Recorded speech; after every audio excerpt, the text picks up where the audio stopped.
I gotta get the vintage. I gotta get the vintage earphones that you got, man. Yeah, they're kind of fun. They're not too vintage. They're just nice wood trim, but yeah, It just definitely a looks like, fan. yeah, it looks like steampunkish or whatever. Pretty cool. Right on. All right, let me just double check that we're live on LinkedIn because that's the most important one. Sure. Okay, let's see here. Awesome. All systems go. All right. Please, Jack, introduce yourself. Hi, everybody. I'm Jack Bishop. I'm a software engineer and engineering leader. I have my own consultancy, which is J&K Software, where we do any manner of engineering tasks. I mean, we've pretty much worked in every platform, a lot of different industries. So yeah, I have a lot of experience in both like startup and enterprise software development. I've worked for some bigger names like Disney and Technicolor. So I have some of that enterprise experience as well. If anybody's looking to navigate that space, and yeah, just in general, I think overall I'm a fun hang, and yeah, and I love making cool stuff with software. I love it. This is great. And yeah, you have been fun to hang out with in the community so far. Jack, let's start with something simple while we wait for people to post questions. And those of you that are joining us, hello, Piku. Again, I'm just going to say Piku because that's easier. Yeah, thanks for coming back over on Twitch. Everyone that's hanging out with us, use the text chat, post questions, or share what you're working on. I'll relay those to Jack so you can get answers. You can get advice, insights, and feedback on what's going on, and hopefully some help. Yeah. So Jack, you've got an interesting background, and I love doing this with the mentors, especially for people that are just starting out, or there's a little bit later in life, and they're kind of struggling with like what their passions are and what they want to do and where they want to go next. A lot of times people think that they got to be super singular with their journey, and it's always interesting to come across people like yourself who have kind of had different kind of routes to go where they are or Yeah, end up where they are. So, yeah, how'd yeah, you first get started in technology and what inspired that? What was really the kicker for you to pursue that? sure. I would say that when I was much younger, I really just wanted to make cool stuff. So I started picking up Macromedia Flash. It was Macromedia back in the day, even before Adobe. And I really just was. I mean, to be honest with you, man, like I'll just be completely honest. I just wanted to make like funny stuff on like Newgrounds, and I don't know. I'm dating myself again, but like Newgrounds was like this really ridiculous like user made animation site where people would post up like ridiculous flash animations that they made, and some of them went viral and were like really funny. And I was like really inspired by like Homestar Runner and stuff like that. So I was trying to do that. Um, and at the same time, I was a pretty enthusiastic gamer. I was like doing competitive gaming then, and I ran a website that was like gaming reviews and that type of stuff. And so the combination of those two things kind of created the marriage, where I started using Flash on the web and started learning how to program and make like interfaces. And some of the projects that we did that took off where like we made a strategy guide for like Super Mario Galaxy, which was like really big, and that was a huge project for me that really kind of kicked off me learning how to like hardcore program in Flash. But yeah, completely self-taught. And then I was doing a lot of contract work then, and one of my contracts turned into a full-time gig, and from there I actually learned how to program, right? Like I always laugh about, I can really tell the true story that I got a full-time programming job without knowing what a function was. And that is because I had been using the Flash timeline as my functions, and I just had been going to like named keyframes that executed the code that I wanted to execute. And if I needed arguments, I just set them in global variables and run the code. And so it's like really hilarious, but it was that kind of self-taught, just like rolling up my sleeves and just getting it done. However, I knew how, because as I said, I kind of entered the game as an animator, right? Like I was like, I'm going to make these cartoons or I'm going to make these comics. And that's going to be what I do. And then it kind of morphed into, oh, I'm actually making these interactive things. And then just more further into like, now I'm programming full time. And then it just sort of went from there. I love it, and it's yeah. Dr. Paxmore over on Twitch says I got started with Flash because of Stick Fight back in the day, and Piku says, "Haha, oh no, Newgrounds." See you. Yeah, you're definitely touching on some interesting things that people can relate to. Um, Listen, man, I was a degenerate in my 20s. What can I say? I love Newgrounds. I've got plenty of horrible stories too of being a teen on the internet when it was first coming out. Yeah. But yeah, man, like it's interesting. So like you got professional gigs, you're self-taught. How did that first like happen though? Like how did you get these Yeah. relationships? How that end up Yeah. So resulting in this? it kind of came through design, right? So like I went to school for art, and I kind of started getting gigs, and I was young. And like I said, I mean, at this point I was like 19, 20. I was pretty inexperienced, but I knew some people and I started getting some design work.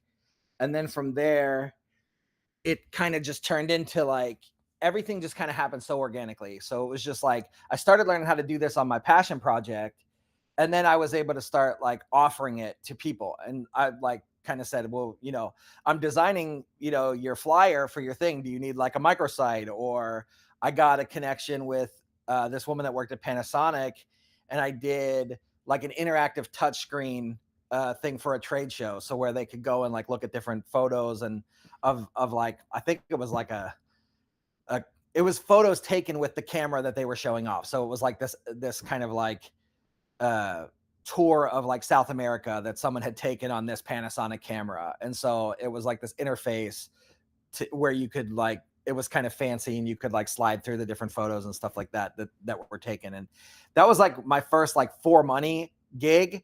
But then that was like a showpiece that then I could tell people like, hey, I'm designing your flyer. Do you need a website? Like I can do this. Here's some other stuff that I've done, etc. And I just sort of hustled like that. And I'm born and raised in Pittsburgh, so it's a small town. Even though like LA Tech is kind of a small community too, right? Like you run into people all the time that or at least have one shared connection with. So even in a city like LA, the tech scene can kind of be, like a small town. And so in a small town like Pittsburgh, it's even more so. So, once I got a reputation for being able to do it, then, it was just sort of like I kept doing that. But, I waited tables to keep steady money coming in too, man. Like I wasn't like full-time contracting the whole time, but so there was definitely some cold moments. But contract work would find me, or I would find it, and then the rest kind of just built from there.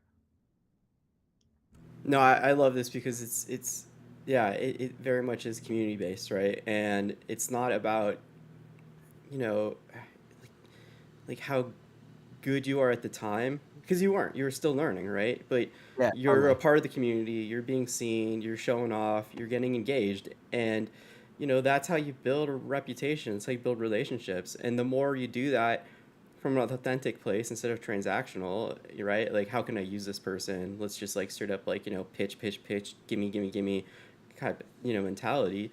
It leads to all kinds of opportunities that you can never imagine just because you're endearing yourself to people and then they want to give you Yeah. a chance.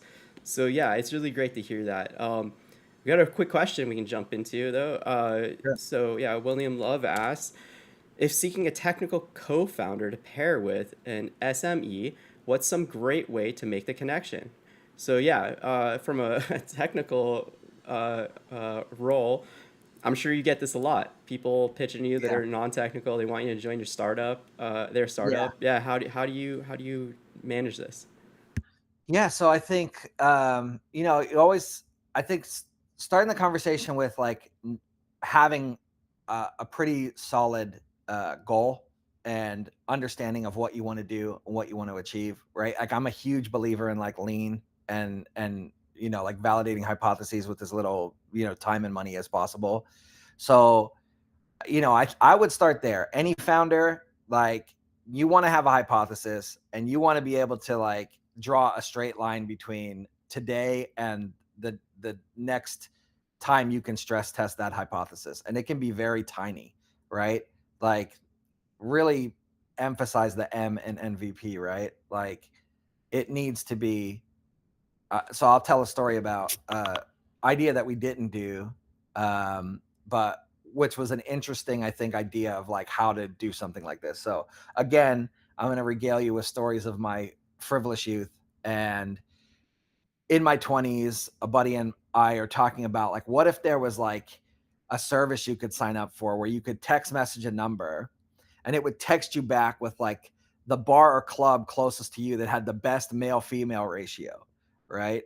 And so it was like, how would you do that technically? And so we started to get into this crazy technical discussion, but then we like then we pared it down to like MVP. And what we decided that we would do is we would just print out some business cards and just put them in bars with a number that was like a Google Voice number that we had, and it was like, let's see if anybody ever texts the number. And we'll just respond, and it doesn't matter if we respond with anything right or anything wrong. Like, so now our investment to prove any interest in the hypothesis was like $25 at Staples, right? Print out 100 business cards, go to a bar on like a Friday, go to a bunch of bars on a Friday night, throw them out, see if anybody cares. If anybody texts the number, maybe we do it again. If nobody ever texts the number, then we know we don't have a good idea. And so that's what we ended up doing. And I don't think anybody ever texted the number. It's probably a stupid idea, but at least we found that out with $25 before we decided on technology to like scan IDs and understand the database of who's in the bar at any given time. Like all the things that we were talking about building, we managed to pare that down to like, let's print out some business cards. Yeah, this is something that early stage founders, but even like, more experienced people can lose sight of, right? This comes up a lot because when you're Yeah, it's working very on, easy to yeah, enthusiastically build something, right? It's very easy to like think you're going to drop the bomb and go off in the back cave and assemble the bomb. And then by the time you get out of the cave, it's like the target has completely moved, right? Nobody cares. So it's really easy to enthusiastically build software. We've all done that. And we've all built software enthusiastically that we thought was going to be awesome that ended up not being awesome. So try to avoid that at all costs. And as you're looking for your co-founder, hopefully you're going to be looking for someone who's going to, like espouse those principles. If you're funding it with your own money, like make sure you're finding someone who's going to spend your money judiciously, who cares about your investment, who cares about getting to these, milestone moments as quickly and as cheaply as possible. I think that's very critical, especially for anybody who's like, like people come up to me, not all the time, but regularly, and they go, "Oh, I got like 5 grand. I want to do this app," and most of the time I talk them out of doing it. So I would just say that, like, keep that in mind. Don't be so quick to spend your money on a piece of software. yeah. So looks like, yeah, building on this premise here, right? If you're a non-technical founder, subject matter expert, as William adds, a doctor, attorney, satellite engineer, something like that, and you're looking to find a technical co-founder for your app, to kind of like, yeah, like kind of reword what you're saying is, before you do that, demonstrate that you are on the right path with this crazy idea you have, that you have some validation, that you're able to get some things done on your own without the technical support to validate the most core assumptions you have about what you want technology Yeah. to automate, essentially, right? Because this comes up a lot often, or also people don't really understand technology and software as the tool it is. And like you're kind of demonstrating, they try to build this fancy app to automate all these different systems and provide people with a very specific, experience and outcome without understanding what the underlying systems are, right? Right. So I'm curious, to learn a bit more about that. Like, you gave one great example, but if you are, say, like, a doctor attorney that's trying to do this, Hmm. what kind of process would you recommend, methodology for them to identify what those core assumptions are and kind of prioritize what they should be focused on in regards to getting that validation before coming to Yeah. someone like you, and how could they do that? Yeah. So I think I'll give another real world example. Like someone came to me recently with an idea for an app, and I think it's actually a really great idea. Um, And that's why I'm not going to give any specifics, because I actually think it's a good idea and we may end up doing it, but I'm not sure. Um, but the first thing that I asked him was like, okay, well, do you have users that will participate? And he's like, oh yeah, man, I got all these people, blah, blah, blah, blah, blah. And I said, okay, well, the first thing you can do is find like 5 people that will pledge to you that they'll use your service for free if you give it to them, and come back to me with those names, right? Because you need that alpha group, right? You need that person with a problem. And even if you put nothing in front of them, even if you have the conversation and say like, hey, I know you're having this issue, or let's say you're a lawyer, you're talking to other lawyers. Like, I've perceived this issue. Like, I have this workflow issue. Do you guys share that issue? Yeah, cool. Okay, what are some ideas that, like, you could come up with to say, if I put that in front of you, would you use it? And don't ask them if they would pay for it. Just get somebody who says, I agree that that's like interesting enough to me that I would give it an earnest try. In this case, in the real world case that I'm talking about, there are people who would literally have to use the service, like it would be a part of what they would do on a daily basis to run their business. So if you get that pledge, like, hey, I'll incorporate your system into my daily workflow, then that's like a solid, okay, we got, even if it's like 2 or 3 people that say, yeah, like we'll be on that, we'll use that. Then I'd say like, okay, then we start to talk about how do we strategically do the least that we can to get the thing that we promised in that person's hands, right? And Yeah. then we get real world feedback, right? Like, I mean, feedback is critical at every stage, right? Like, you want to be seeking feedback. Don't have a baby, like, don't be precious. Like, I have this idea, please shoot it down if you can, right? And if you withstand those, you know, checkpoints, then you're on a path that could add some value to someone's life. Yeah, this is important stuff because, again, there's so many different ways for founders to go wrong on this journey, and a lot of them are immediately on the wrong path when they're asking everyone and anyone what they think about their idea, right? Yeah. Because it's disconnected from, as you're pointing out, the actual people who are the intended customers that you need to rely on, and they're the people that matter the most. They're the only people that matter. And Yep. part of this process at this stage of validating that there's a market for the product you want to build or the service you want to provide people is knowing who that niche market is, right? Who is Yep. most likely to be excited and enjoy what you're going to give them, benefit from it, and value it, right?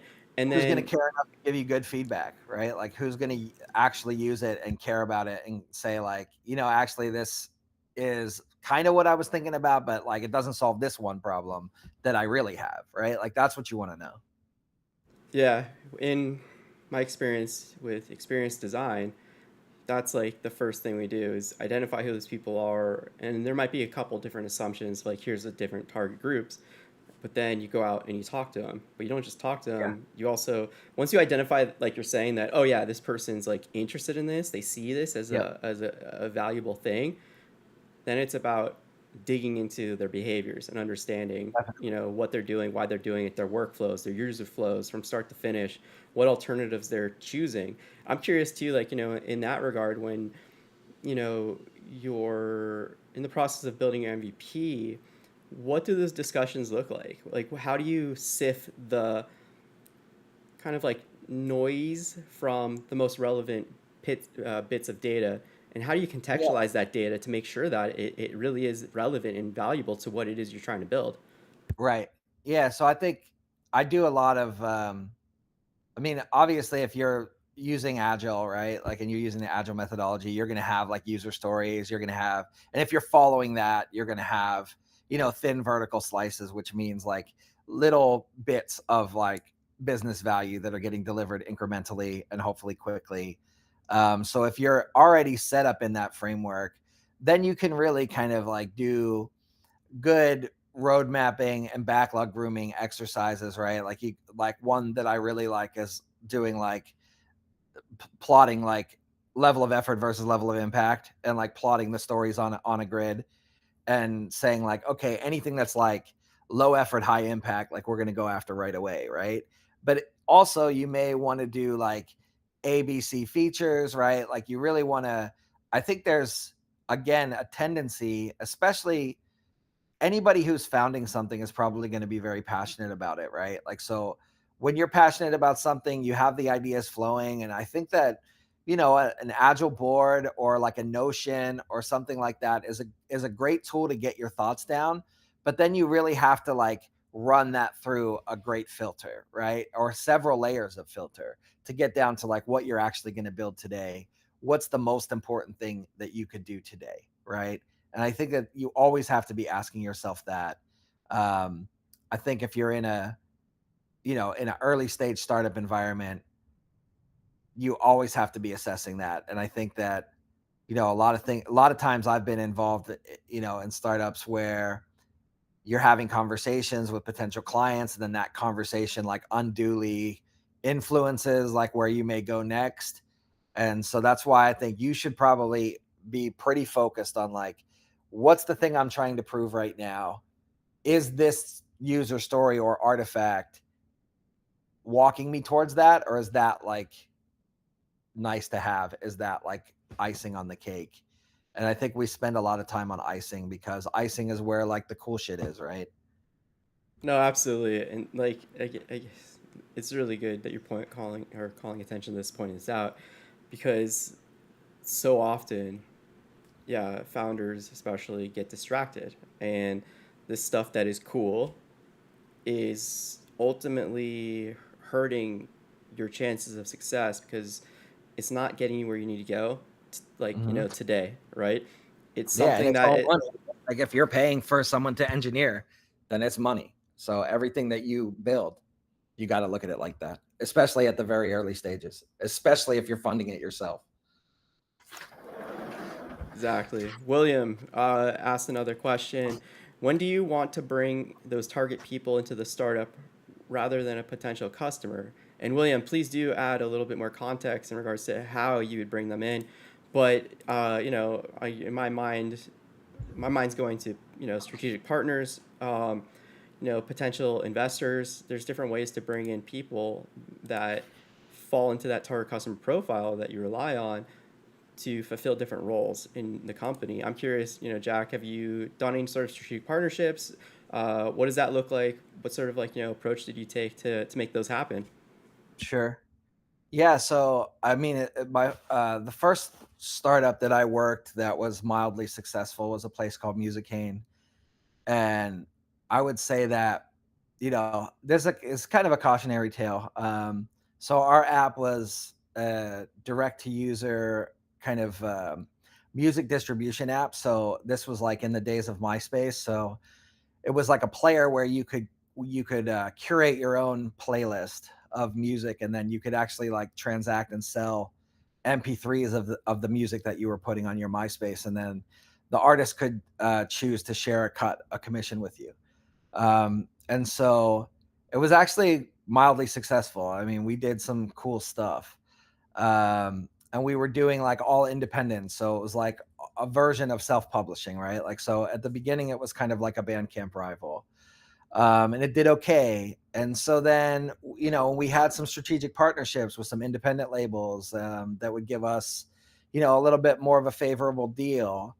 And then we decided that, we were ready to blow this thing up, and we were going to go major label. Right. And so we negotiated those deals. And so that became obviously the death of it, because once we started competing on in that arena, it was much harder and much more expensive. Um, and so I think that, like I would just caution on when you're going for those partnerships, just make sure that you're not chasing fool's gold, right? Because I think we went from like the only place where you can get a niche product to like one of many places, and probably the least trustworthy place you could get a readily available product, right? And that ended up being like a real bad deal for us. Um, so I would just say like exercise that caution, like understand like who are your users, right? And I think the biggest mistake we did was we probably took a platform where people were like evangelizing and grassrooting like artists that they believed in that maybe weren't like nobody has to evangelize like I love Drake, right? Nobody really has to like push for Drake. But that indie band that you've seen at a bar that you love, you put their music up and they're also more likely to give you a cut. So I would say like from my life, that was one where the partnership actually was like a really bad idea. If we're talking about like customer wise, and I know you mentioned investors, I think one of my core principles is like I'm trying to get to revenue as quickly as possible, right? First of all, revenue makes you more attractive to people who are raising money, but ideally, like you'll get to revenue and you don't have to raise money, right? Like depending on how big your spend is, you know, you get a couple hundred customers and all of a sudden like you're paying the bills, you know, and then you're negotiating from a position of strength. So I would just say like be very judicious about the partnerships you seek and the partnerships you take on because you know, as soon as you start looking for money, you're giving up a measure of control. You're going to enter conversations that are going to influence what you think you should be doing. And so I think there's a time and a place for that. Appreciate that. So we got new people tuning in over on LinkedIn. Welcome. Please use the text chat to post any questions or feel free to share what you're working on. I'll relay that to Jack for answers, advice, insight, feedback. Don't be shy. New people joining us over here in Start Motto. Welcome, William, joining us over here. Twitch, you guys are great. Okay, so while we wait for some more questions to come on in, I want to shift over to the challenges of running like a dev shop. Hmm. When I've worked at a product UX firm, with the main founder, one of the biggest challenges was always keeping that pipeline of clients stacked, right?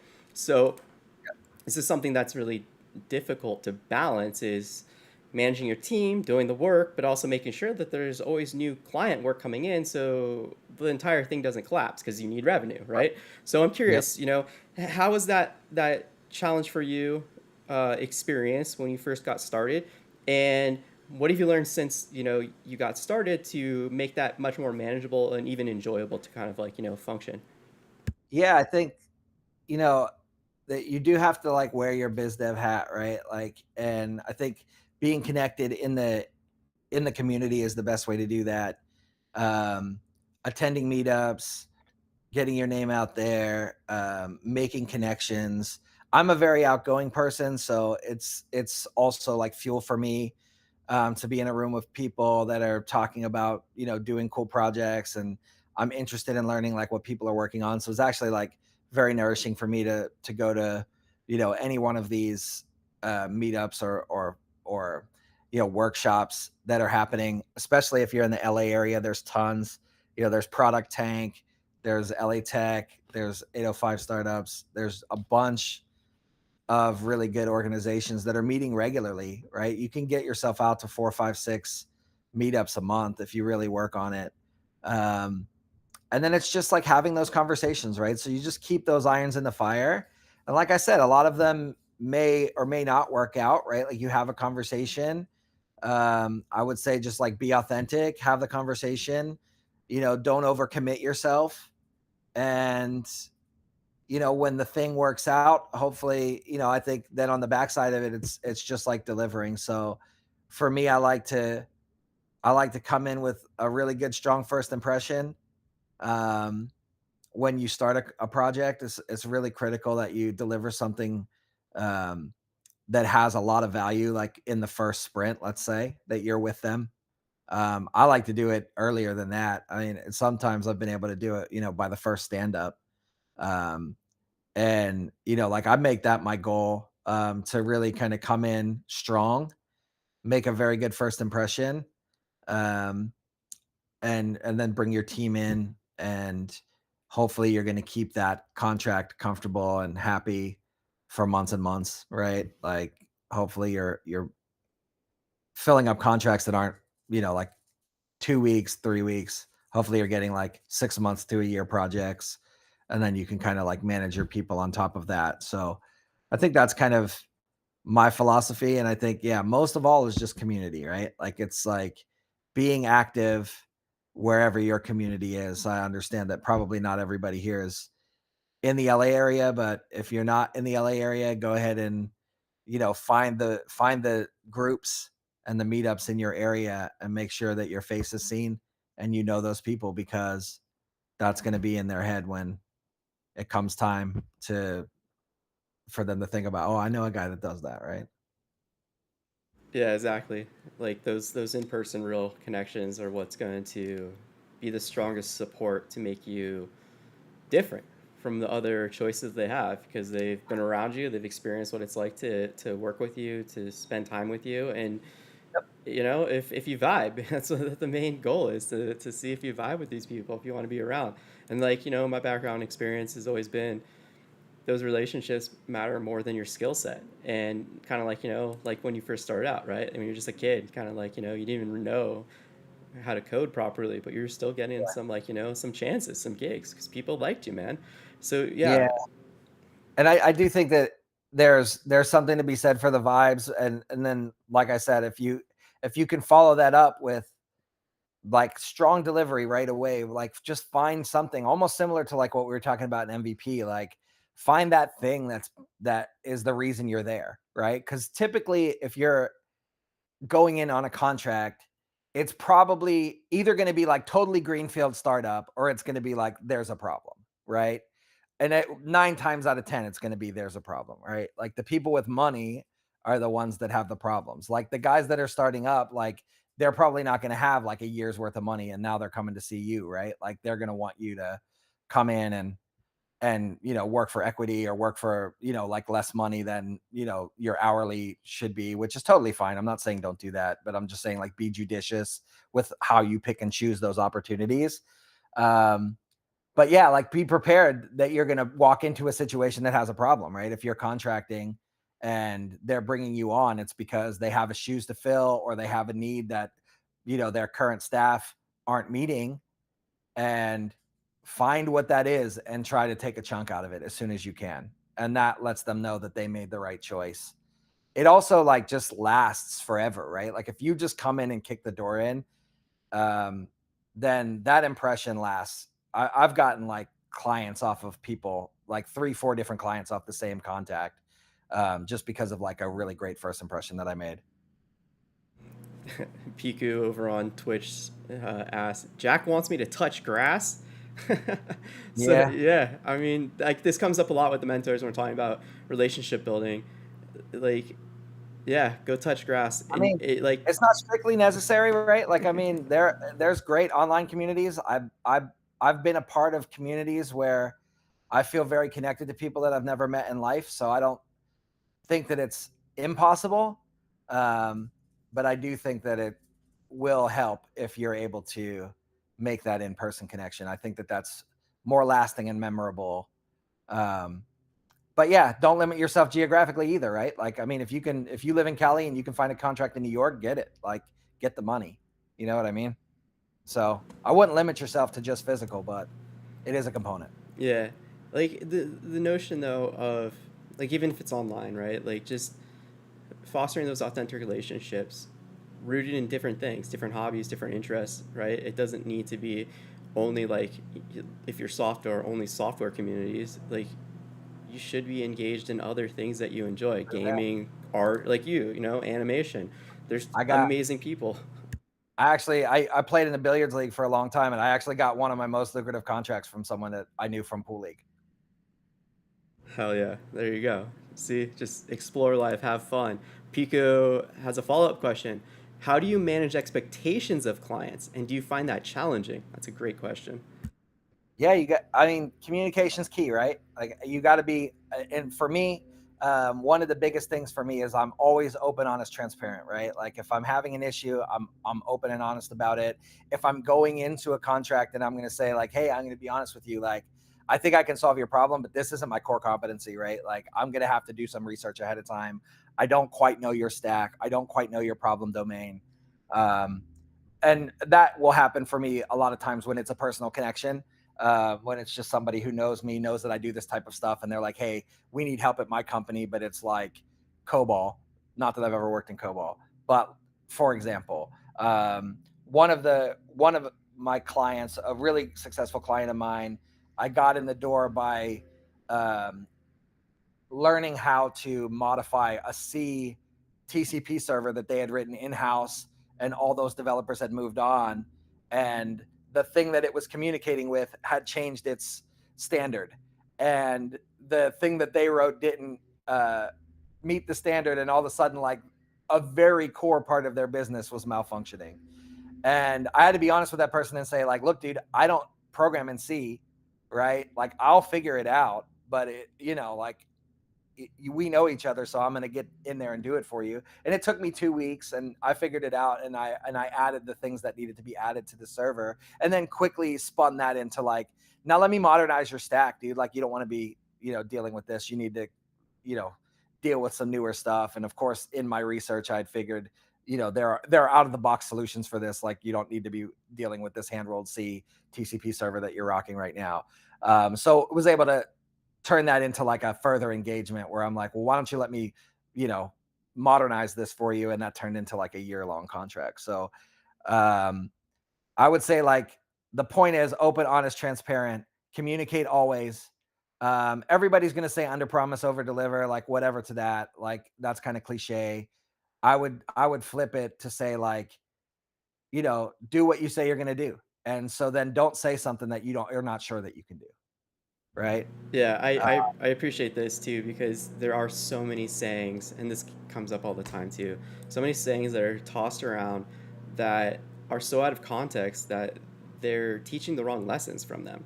And yeah. I enjoy you saying this and just, focus on that honesty and transparency and recognizing what you're not good at, but if you're capable of learning and figuring out, fine. But the other thing too that's an opportunity in having like this conversation up front and identifying where these misalignments are in what you're able to deliver on and what their needs are is that's an opportunity to bring in other people or make referrals to other people and build relationships with others in what would seem as competitive landscapes as partners where now you're helping each other get clients by identifying, oh, this is what your specialty is, this is my specialty is. Let's definitely just like, trade clients or, make those introductions to Yeah, help each and other. I've done that with homies, and then I'd say, like, "Why don't you toss me a little bag, like a little finder's fee?" And that happens. Um, so don't you don't get what you don't ask for. So if you make a referral, tell the dude, "Oh yeah, that's gonna be about 10-20 grand. Like, why don't you throw me like a G? Like, for making the intro, you'll probably get it." So don't leave money on the table, but at the same time, um, yeah, to your point, if you know that there's someone better and they're available, make the connection. Like, why take it on yourself? Because, like I said, the worst thing you can do is come in, be like, "Yo, I'm the expert at this. I'm gonna get it done for you." Then it's something that you're not comfortable with. So then either you're gonna disappoint them, or you're just gonna grind and get it done, and you're gonna end up making like $10 an hour on it. Um, and and I know in the world of AI, it's a little different. Like, you can get up to speed and get up to expert and deliver something quicker with AI than you have been able to do in the past. But um, you also kind of have to understand what you delivered too. So either way, you're going to need to, like, ingrain yourself in what you've promised to deliver, in order to continue to deliver it. So I think that you know the worst thing you can do is, like, pretend that you got that or that you're that guy, and then get the contract based on that when you're not that guy. Like, don't do that. Just say, like, "Hey, I'm your guy. You know me. I do this kind of stuff. We're good, but I got to be upfront. Like, I'm going to need to learn about this for a week or two, and then I'll be able to knock it out for you." Right? That type of thing. Because if you have that conversation, then it's expected, right? And then it's like, all right, this dude, like, went above and beyond to learn something new to fix my problem, rather than like, oh, I brought this dude in and he's supposed to be an expert, and it's like a month later and nothing's happened, right? It's Yeah. like, you got to flip that. You got to flip that. Yeah, like these concepts are so fundamental to what makes for successful business. And setting and managing expectations is a huge one. Being transparent is a huge one. So it's really good that you're not only speaking to this, but giving some real examples that are easy to understand and not just cliche kind of like platitudes and stuff. Dr. Paxmore adds, or straight up break their shit as a result of like, doing this Do that. the wrong way. And then Piku says, thank you for your thoughtful answer. My next question is how you feel about using AI and what your personal boundaries with using it in your work. What are your Sure. personal boundaries with using it in your work? Um, so yeah, I mean, I think that AI is really good when controlled, right? So I think that what I've sought to do is like really up my game in control, right? So not just prompt engineering, but understanding like MCP servers, memory bank pattern, like as much as I can ingrain myself into where I can get the thing to type the thing that I would have typed, um, I think is like extremely powerful, right? Like it will, increase your productivity. But the vibe coding pitfall is that you're writing shit that you don't understand, right? And at the end of the day, like AI is getting better and better at like finding a bug and fixing it, but there's going to be a bug that it can't fix.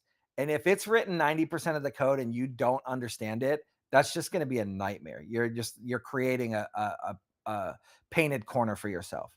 So what I like to do is I like to give the AI a very narrow task that I can review like a PR. So, like if you're in an IDE like Visual Studio using Copilot, or if you're in Cursor, or if you've hooked up Claude Code to whatever you prefer to implement in, you're getting that diff and you're reading that diff and understanding it. I think it's very critical that you understand all the lines of code that it wrote, why they're there. You interrogate if they need to be there. The AI will certainly do more than what you've asked it to do, so you have to be on guard for that. Um, it needs to be tightly controlled, right? But if you can achieve that and you don't end up spending like more time on the prompt than you would have on the solution, which can happen. And the other thing that you have to be careful of is not following like bad advice that it can give you. Like it can take you down like a road that's just never going to work because it doesn't understand some fundamental part of your setup. That can happen too. So I think all of those pitfalls can be avoided by being like very strategic in what you ask it to do, and then it can be a productivity increaser. But and straight up, like when I have like a wild hair of an idea where I'm like, oh yeah, like I can make that app. Let me try to make that. Let me try to see as far as I can go with like an AI agent in like an hour, and I'll do that, and I'll take it, to some place, and then when I revisit it, I'll do that again.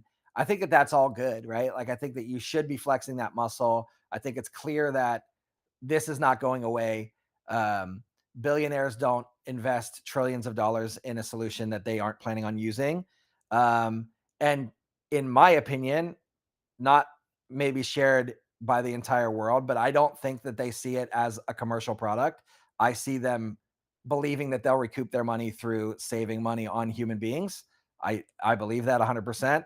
I don't think that they'll ever get hundreds of trillions of dollars back out of like an open AI subscription model. What I think they'll do is, over time they'll have 10 people doing what 100 people used to do, and that will equal trillions of dollars. So I want to be on the other side of it. I want to be the power user of it. I want to be not the one afraid of it, but the one wielding it, whether that be at a job or for my own idea, allowing me to get to market as quickly as I possibly can. So I would say for sure, don't be afraid of it. Don't run from it. Embrace it. But also you must control it, or it will end up becoming like a time sink for you, or it will end up becoming negative productivity for you. This is great insights. Got some comments. I'll start from the bottom up. Our resident lawyer, William Love, says, and how do you structure the delivery of IP when AI output isn't protectable? Something to keep in mind. Dr. Yep. Paxmore says, and, adding little commentary, color commentary with your stories. You're not writing it, and you don't understand it, and when there is an error, it doesn't know how to fix it, and neither do you. So yeah, just adding to your Yeah, exactly. yeah, calling That's why you attention gotta to these keep it things. very you gotta keep it very atomic, right? Like, keep it atomic and you'll have a good time. As for the IP question, a lot of times I will do something, especially if I'm working for a client. Um, I will create an allegory and ask the AI about the allegory. And I will say, like, I will not share specifics about like the actual product that I'm working on. I will just come up with an example of like something that's like that and say, like, what if I was doing something like this? Like, how would you structure that? And I'll get the answer and then just apply it myself, right? Like, or if you're working for someone that's really IP protected, um, there are really, really good local models that you can use, and it's pretty easy to set them up.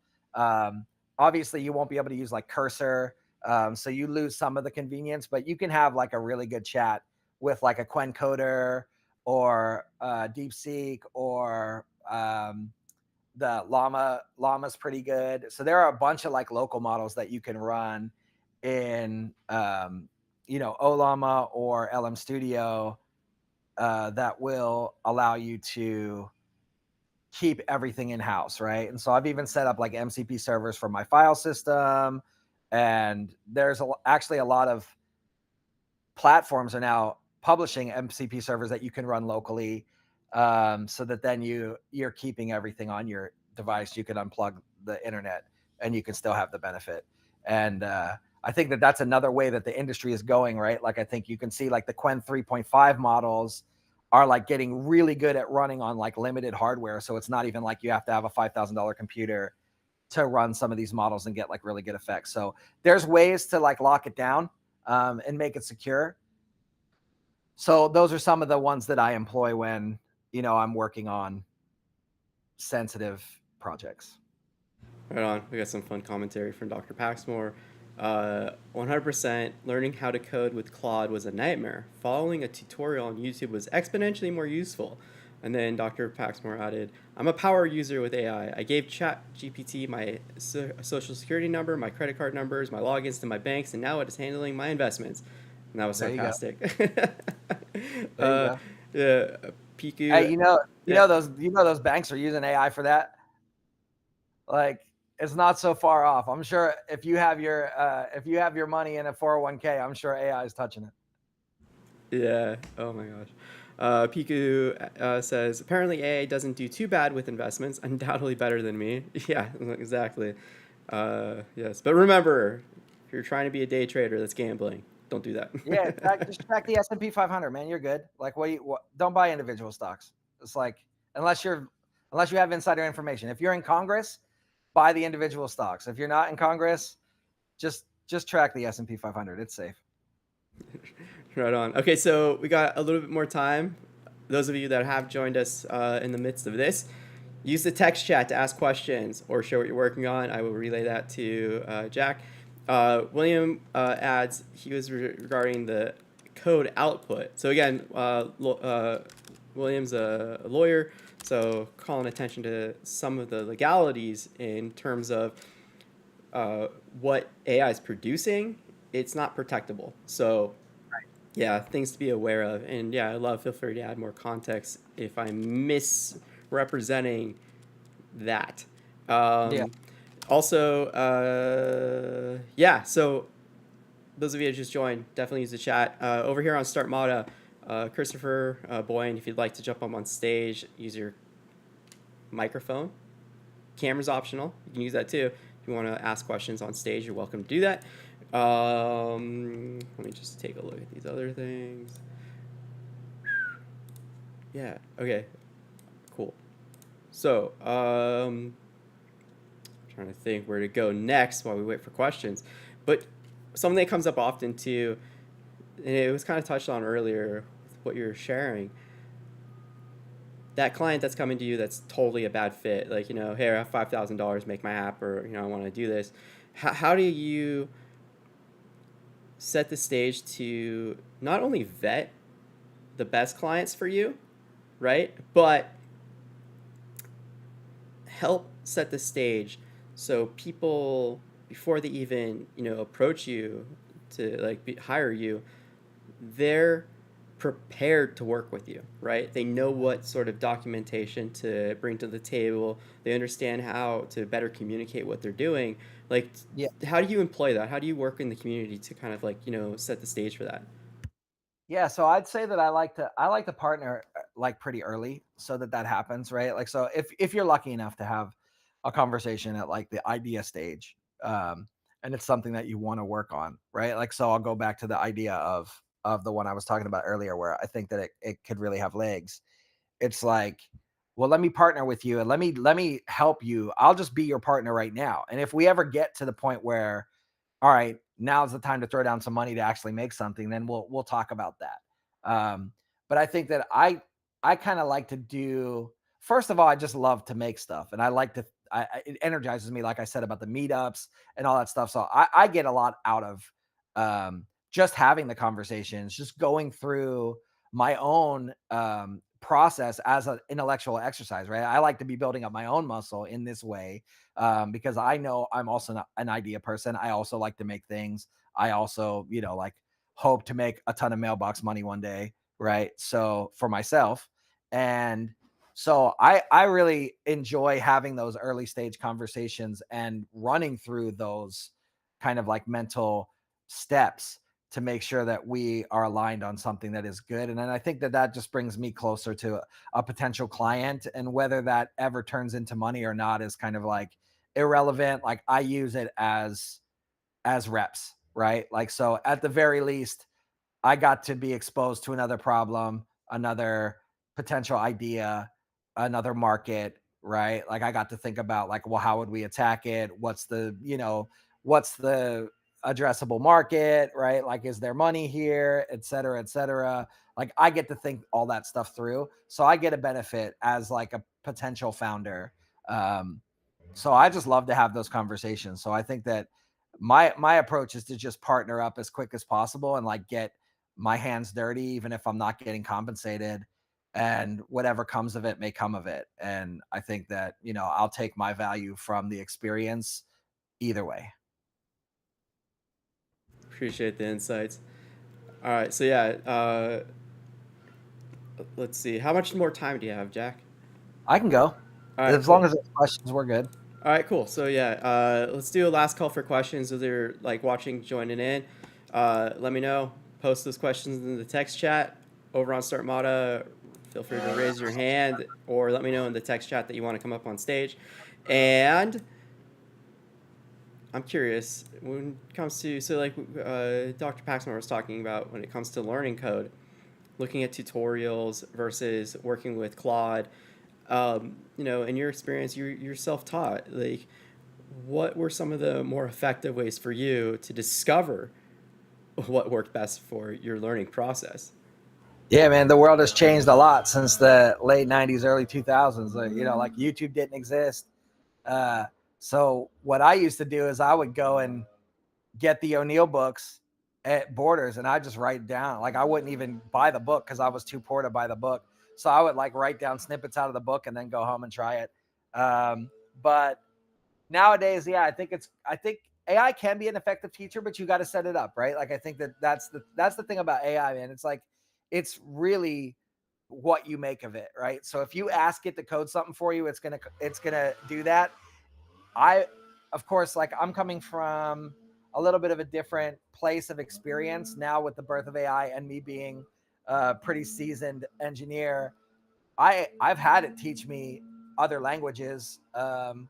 Taking on projects in other languages, like reading through a repository, figuring out where the critical pieces of functionality are, understanding the core techniques that are being used that are potentially like unique to that programming language, why they were selected, what are the pros and cons. So I find it to be like highly educating for me. But I'm also like putting that into the prompt. Like if I want to learn about something, I'll be very specific and tell it like, please explain like every single decision that was made here and why each decision was made. And it'll be pretty verbose if you want it to. So if you have good conversations with it, you can really learn some stuff. Of course, like I used to love Perplexity, and I know some of the newer chatbots also have the functionality to check sources. So it's always great to like look at footnotes of a chat, and if they have like blog articles linked, you can go read it from that perspective and understand like how it came to it. So that's like the AI side of it. And then of course like YouTube videos, there's just like a ton of really great content on YouTube, um, of people that are walking it through. I think in when I was learning Ruby, there was this guy, Railscast, and he was amazing, right? And so I think there's always been that kind of market since like even the mid 2000s for like video driven tutorials. So I would say that's definitely a way to go. But then the last thing I would say is like just getting your hands dirty. You got to have hours, you got to have reps. For me, if I don't type it out, I'm probably not going to retain it very well. If it's something new, right? If I'm asking the LLM to write something that I'm very familiar with, then I can read it and understand it. But if I was learning like a new language, I would probably want to be typing it by hand and following a tutorial, or having a conversation with the LLM and then like actually writing what it said, like getting the feel for it. Like that kind of like makes everything click in my head. Very helpful. And the most important part there is getting the practice, getting the reps. That's something a lot of people want to hack and skip. And it's Yeah. like, yeah, going to the gym, right? You can't hack that, right? It You does got to seem to get be some work in. Yeah, it does seem to be a pretty universal truth, right? Like you got to get your hours in if you want to be good at anything. Um, there are prodigies in this world, but even they get to the level that they get to through hard work. Appreciate it. Has anything come up or not come up that you think is really important to share with people at any stage, right? Like any nuggets that you're like, man, I really wish we dropped this on someone. This would be helpful. Um, Advice wise, I would just say it at the end of the day, you're still in the people business. And I know a lot of times, you know, like technical people maybe, especially in a remote culture, you may feel isolated, you may want to be isolated. Um, but what I've found through my career is the relationships that I made are always the thing that keeps the engine running, right? Like when you're in between jobs, when you want to grab a contract, um, you're going to go to your network, right? And so you want your network to be strong. Um, so make those connections with people, whether you're in a remote shop, whether you're going to meetups with your local groups, whatever you're doing. Um, I think for me, and again, like my story is my story. I'm sure there are plenty of others that could say the exact opposite, but in my life, those chance meetings with certain very important people have been so foundational to what I've been able to do in my career that, it almost feels like I've hit the lottery in several different ways. I think that's beautiful, beautiful insight, and yeah, it's again something that people overlook. You're in the people business, even Everything, if you're doing a everything's career. everything's a people business, right? Like we're all here. We all surround ourselves with the people that we're most comfortable with. Hopefully we're surrounding ourselves with diverse people as well. Like, like I've been in companies where, like referral referrals lead to, like a lack of diversity, and I don't enjoy that. So I would say that too. Like I think diversity is like really important. Like having different viewpoints at the table always leads to a better outcome. As we'll follow another point that I would love to make, which is that I feel like I've never done my best work alone in my career. I've gotten stuff done by myself. I've been siloed. We all have. We drive through it. Um, but I everything that I could look back and say like that was truly excellent, I did with a group. Um, and a lot of times I may not have been like the star player in that group. You know what I mean? But I think that is um, critical to understand. right? Like it kind of flows into the people business um, point, which is, you know, when you're in a group and you're moving together and you know where you're going and you're supporting one another and you're moving together, that's when you can do your greatest contributions and that's when you'll create your greatest stuff. So, you know, surround yourself with good people, seek feedback, be honest with yourself, and be honest and transparent with everybody around you, and it'll all work out. I love it. It's touched on a theme from our last office hour with Lila about being authentic and how to do that. And yeah, it totally fits into that really well. Before we go, is there anything you want to share with the community that you got coming up, that you're working on, that you want to like, make it like, like drop little like, yeah, promo, Yeah. whatever. Yeah. Yeah, no, I mean, I right now I'm just looking to continue to be active in this community. Been really busy over the past 9 months to a year. So I've kind of fallen off some of the meetups and stuff. So I would just say like I'm gonna speak it out into the universe right now, and I'm just gonna promote my future appearance at some meetups. So if you want to meet me in person, you know, LA Tech, 805 Startups, Product Tank, which I think is typically run out of Pasadena. I'm gonna make a commitment right now live on LinkedIn and all those other platforms, and I'm gonna start getting back to attending those more regularly and not let my busyness be an excuse to be absent in the community. So that's what I'll plug. I'll plug my future appearances in person. I love it, man. Yeah, you're getting a lot of support and love from Kimberly Wright, and yeah, community about the diversity points and the points of being in the people business, and yeah, the cohesion. Yeah, thanks Kimberly for chiming in on that too. Kimberly's another great mentor that we have. So yeah, Jack, we're looking forward to spending some time with you in person.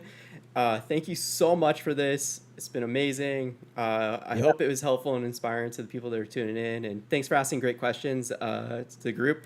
And yeah, we'll catch you next time. Can't wait to Awesome. hang out Thanks, with you, Jack. everybody. Yeah. See you soon. Take care, everyone. Have a wonderful weekend. See ya. Later.